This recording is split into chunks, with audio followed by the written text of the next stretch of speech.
Artis ini kasihan, stres karena PPKM diperpanjang. Ditulis oleh Adin di seaworld.com.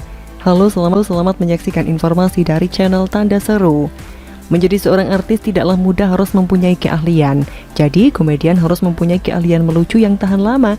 Apapun lawakannya bisa terus dianggap lucu. Ternyata lucu itu bisa terus berkurang karena sering dibawakan. Seorang komedian pun harus banyak riset, banyak baca berita terkini supaya bisa melucu dengan bahan terkini. Jadi aktor atau aktris ya harus mampu berakting. Walaupun sinetron Indonesia tidak terlalu membutuhkan kualitas akting, tapi setidaknya jangan sampai gugup kamera. Selain itu mempunyai koneksi atau kenal dengan orang-orang di balik layar supaya selalu mempunyai job main sinetron. Menjadi stand up komedian pun ya harus mempunyai skill. Mereka harus bisa lucu walaupun berbicara sendirian seperti orang gila. Mempunyai koneksi terhadap orang-orang TV pun penting demi kelanjutan job selanjutnya. Di masa pandemi COVID-19 ini yang belum juga mereda, banyak pihak terkena imbasnya. Pengangguran meningkat karena terjadinya pemutusan hubungan kerja atau PHK. Tidak sedikit usaha dagang masyarakat yang gulung tikar karena sepi pembeli seiring kebijakan PPKM pemerintah demi menekan penyebaran COVID-19. Artis pun ternyata terkena dampak COVID-19. Job mulai berkurang bahkan hilang sama sekali, sehingga beberapa artis terpaksa banting setir menjadi pedagang, seperti yang dialami Ruri Band Republik. Karena sepi job nyanyi, dia berinovasi berjualan es. Tapi ini merupakan hal yang positif, tetap kreatif dengan hal yang positif. Di Jakarta sempat heboh karena ada artis mengaku stres karena penerapan pemberlakuan pembatasan kegiatan masyarakat atau PPKM terus diperpanjang. Dia adalah seorang DJ cantik yang sering mengumbar keseksiannya, yaitu Dinar Candy. Artis ini mengaku stres dan berbuat hal yang di luar nalar serta membuat heboh. Dinar Candy nekat berbikini di pinggir jalan karena stres PPKM diperpanjang. Lebih ekstrim lagi, aksinya itu diunggah di laman Instagramnya. Awalnya ada 3 unggahan yang mempertontonkan aksinya berbikini di pinggir jalan. Ada 1 foto dan 2 video yang diunggah oleh Dinar Candy pada Rabu 4 Agustus 2021. Pada foto yang diunggahnya, Dinar Candy memperlihatkan kalimat yang tertulis di papan yang dia bawa. Saya stres karena PPKM diperpanjang. 2 video lainnya memperlihatkan Dinar Candy yang hanya berdiri di trotoar sambil mengangkat papan tersebut. Papan yang dia bawa nyaris menutupi bagian depan tubuhnya. Kini 3 unggahan tersebut hilang dari akun Instagram Dinar Candy. Mungkin Dinar baru nyadar bahwa aksinya bisa membawanya ke balik jeruji besi. Kehidupannya bisa lebih stres lagi. Sudah PPKM diperpanjang terus, kini dia harus berurusan dengan hukum. Ternyata aksi Dinar Candy mencuri perhatian. Dinar Candy yang berdiri di pinggir jalan dengan menggunakan bikini merah bergaya two-piece saat PPKM level 4 masih berlaku dianggap melanggar hukum. Menurut Pengurus Besar Serikat Mahasiswa Muslimin Indonesia atau PBSMI, berniat akan mempolisikan Dinar Candy. Hari ini mereka berencana melaporkan Dinar Candy ke Polda Metro Jaya karena dianggap sudah melakukan porno aksi. Apa yang dilakukan Dinar mungkin salah satu cara untuk menarik pekerjaan, karena mungkin saja ada stasiun televisi nasional yang tertarik dengan aksi nekat Candy dan akan mewawancara. Selain itu mungkin akan ada channel YouTube yang tertarik dan mengundangnya untuk bersama membuat konten. Tetapi apa yang dilakukan Dinar Candy terkesan sensasi murahan. Harusnya dia bisa berbuat yang lebih bermanfaat untuk masyarakat, bukan pansos memanfaatkan isu PPKM dengan pamer aurat dengan alasan stres.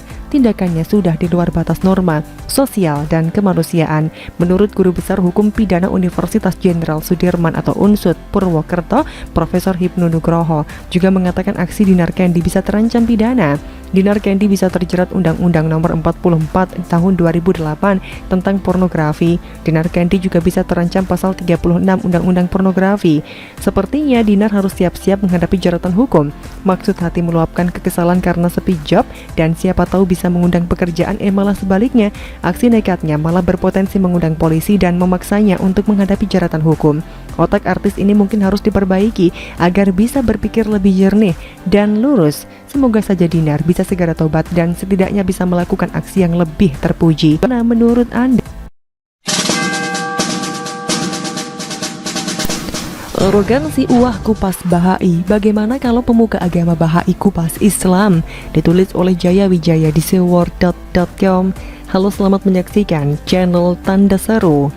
Sebelum masuk ke pembahasan utama, pertama kita harus paham dulu apa yang disebut video private dan video publik. Hal ini harus dipahami karena sejauh ini banyak masyarakat yang berhasil dibodoh-bodohi dengan istilah kajian internal dengan logika yang diputar balik.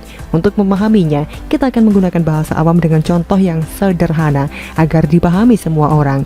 Ketika kita upload video di YouTube, maka akan ada pilihan apakah video akan disimpan sebagai private atau publik.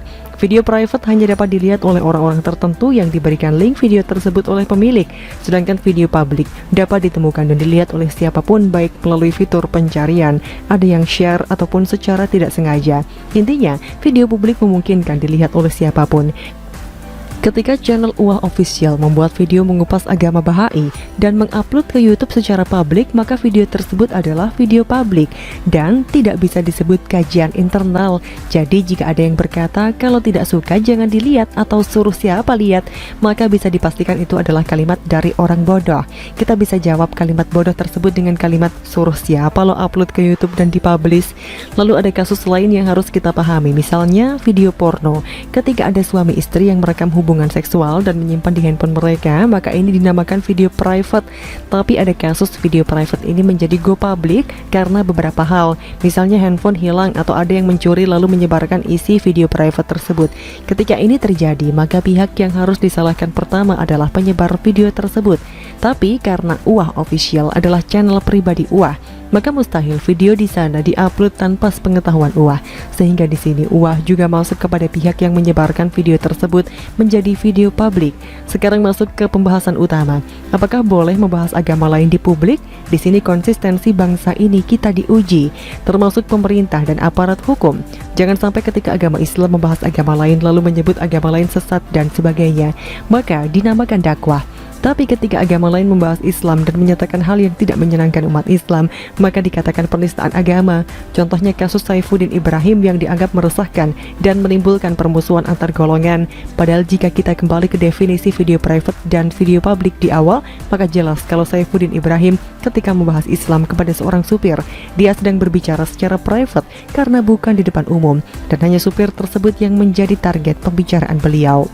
Maka seharusnya penyebar video private tersebut yang pertama disalahkan karena membuat kegaduhan. Tapi oke lah, tidak apa Saifuddin Ibrahim ditangkap, lalu tangkap juga UAS dan Waloni dong. Itu baru namanya adil dan konsisten.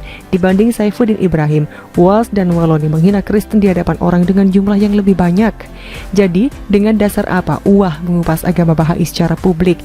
Ingat, secara publik ya. Jadi contoh-contoh yang akan penulis jabarkan di bawah adalah dalam lingkup publik.